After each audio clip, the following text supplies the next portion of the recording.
जब सागर मंथन आरंभ हुआ तो किसी को यह ज्ञात नहीं था कि अमृत से पहले मृत्यु स्वयं बाहर आने वाली है। मंदराचल पर्वत कूर्म अवतार की पीठ पर स्थिर था। नागराज वासुकी रस्सी बने थे।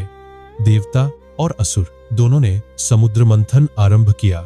समुद्र उफन पड़ा, आकाश कांप उठा और तभी सबसे पहले समुद्र के गर्भ से निकला हलाहल विष, इतना प्रचंड, इतना विनाशकारी कि उसकी ज्वाला से तीनों लोग भस्म होने लगे।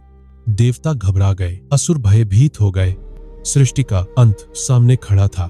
तब सभी देवता एक ही दिशा में दौड़े, कैलाश की ओर। उन्होंने पुकारा, हे महादेव, यदि आपने यह विष नहीं पिया तो यह सृष्टि नष्ट हो जाएगी। महादेव मौन रहे, फिर धीरे से बोले, यदि सृष्टि को मेरे कंठ में रुकना है तो ऐसा ही सही।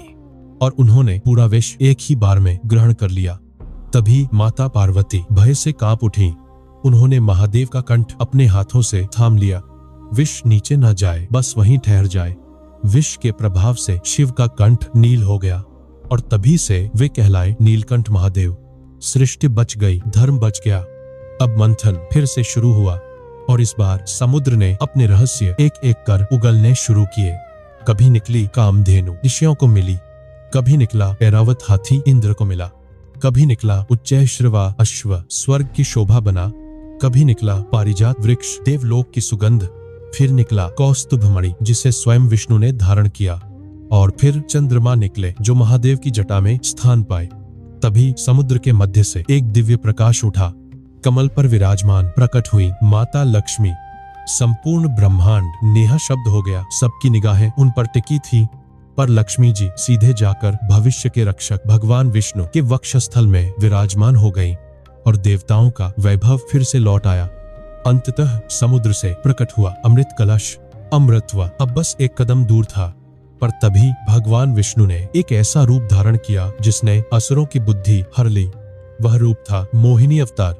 मोहिनी ने कहा, मैं न्याय से अमृत बांटूंगी।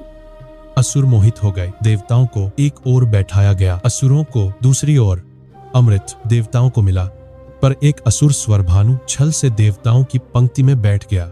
उसने अमृत पी लिया, पर सूर्य और चंद्र उसे पहचान गए।